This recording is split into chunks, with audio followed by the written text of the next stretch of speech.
Hello guys, so in this video we are going to discuss the solution of a problem Pythagorean triplet.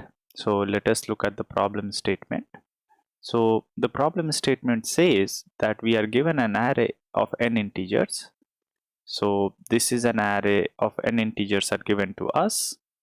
Our job is to write a function that returns true if there is a triplet ABC from the array where A, B, C are on different indexes. So basically, if there is a triplet A, B, C such that it satisfies the Pythagoras theorem, which is A square plus B square equals to C square, then we have to return true, otherwise false.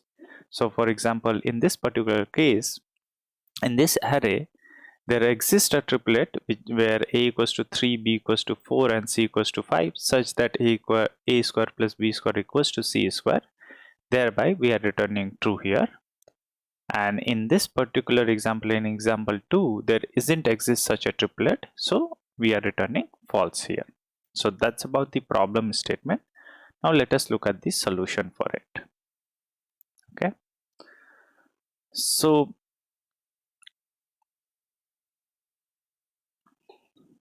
so let us first discuss the brute force solution for this problem. Brute force solution. Well, the brute force solution is pretty simple. We will have we will iterate on array.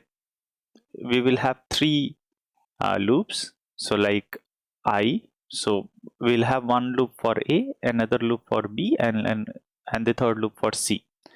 So this will be denoted by I, J, and K, and for all these three loops we will check whether I square plus J square equals to K square.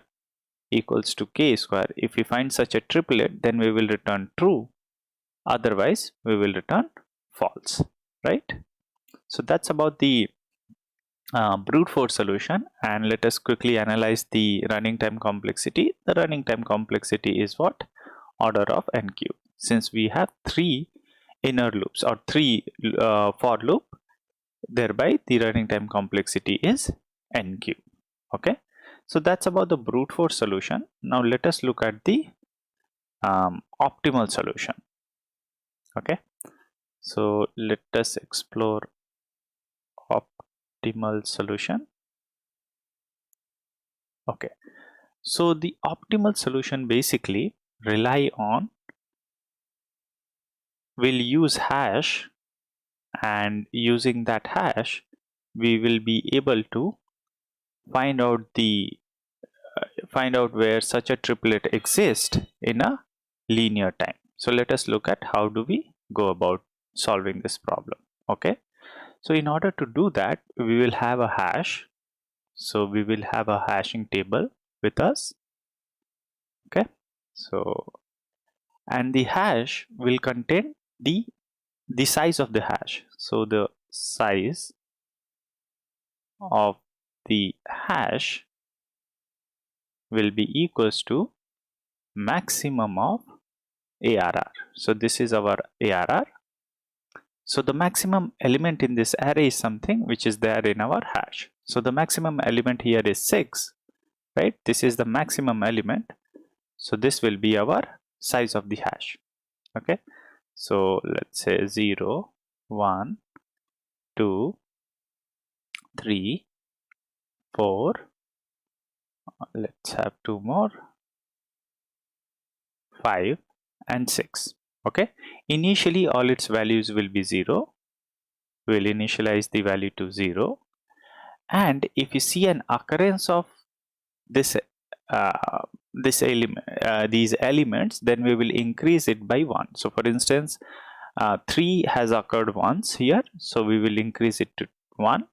2 has occurred once, so 2 will be 1. Similarly, 4 has occurred once, so 4 will be, it is 1. Okay, so this simply denotes whether a given element in the hash exists or not, and if it exists, how many times it exists. So for instance, 5 is there, so 5 will be 1, and 6 is there, so 6 will be 1. Okay, and please note that if an element occurs twice, so for instance 2 occurs twice, then this value will be 2.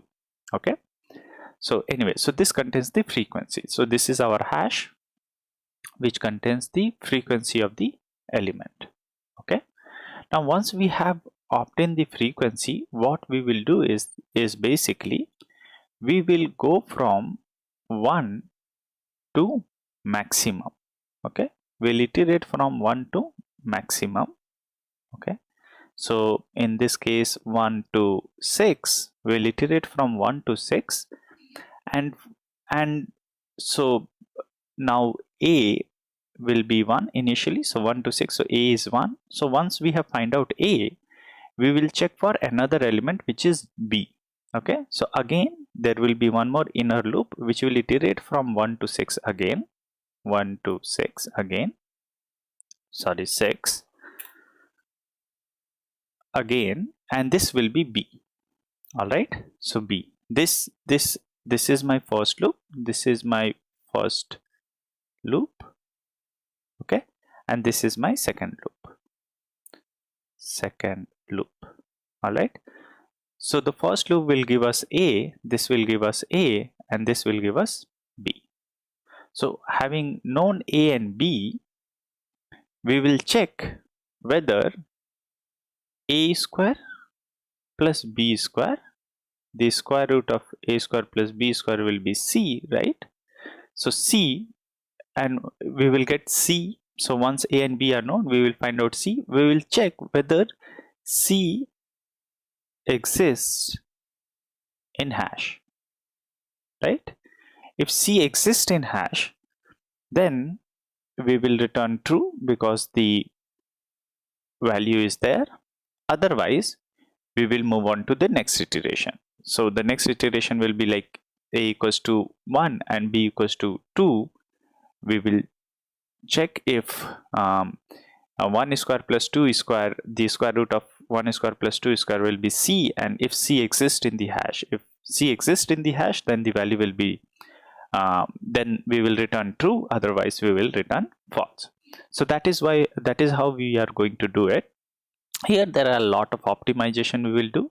So since we are using hash, so when we are iterating from 1 to 6, we will see whether the element, right? So let us say 1. So for instance 1 exists in the hash or not. So for instance, in this particular case, 1 does not exist in hash. So what we will do is that we don't even have to go into second loop, right? We don't have to go into second loop. From first loop itself, we will say, okay, we have to move to the next element. So that is one level of optimization we will do. In the second loop, similarly, in the second loop also, we will see whether the element exists in the hash. If the element does not exist in the hash, then we don't have the right b, and we will move to the next iteration of b. Okay, so that's the second level of optimization. And the third level of optimization is basically we will say whether a and b are same, and if a and b are same, then essentially it's the same element, so we don't really have to operate on it, and we will move on to the next element. So in a way, that's the solution. Now let us jump to the coding section and see how we are going to code it. So I have already coded it, and let us go through it. So first, what we are going to do is that we are going to find the maximum element in the array AR. So this contains our maximum element. Then we will have an hash. Initially, we will set all the values to 0 with maximum plus 1. Since the indexes start from 0, that is why we need maximum plus 1, so that we can operate on maximum value. Okay. So this now hash contains all the elements. Hash contains the size of the hash is maximum, right? And right now its values are 0. Now if we iterate on array and we increase the hash of element by 1 if we observe that element, otherwise the value remains 0, right? Once we have done it, this is our first loop for I in range 1 to maximum plus 1. And here we are seeing that if so here is the first level of optimization we are doing. It is basically if the hash I equals to 0, not hash I simply means hash I equals to 0. In such case, the element does not exist and in such cases where the element does not exist, we will not even go into the second loop, we will move to the next iteration. So that is what this continue does. Okay, similarly in the second loop, if hash of j equals to 0, then we will continue, we will not operate further. That is another level of optimization. And the other is if I and j are equals and I occurs just once. Okay, so this is just once. If so, basically the array can contain a repeated element. For instance, 3 can occur twice. In such case, we will operate on 3 in order to see if a square plus b equals to b square equals to c square.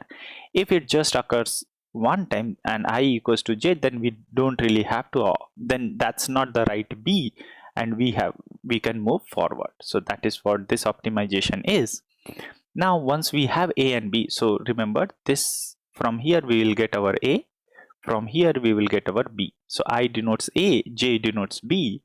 Once we have that, we compute c, which is equals to I square plus j square and the under root of I square plus j square. So c value is there and we are converting into integer. Now we'll check if val is a perfect square. Since we are converting it into an integer, so it might be possible that the resultant value is 4.25 but val is 4, right, because of this integer conversion. So that is why we will check if it is a perfect square.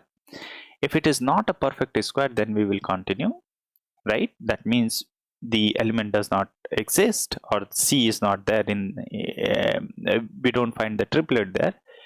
Also, if value or if c is greater than the maximum, so that simply means c does not exist in the array AR.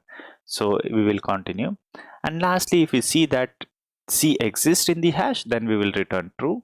And having iterated on all these cases, if c is not to be found, or we are not able to find such a triplet, then we will return false. Okay, so that's about the explanation portion. Now let us submit the solution.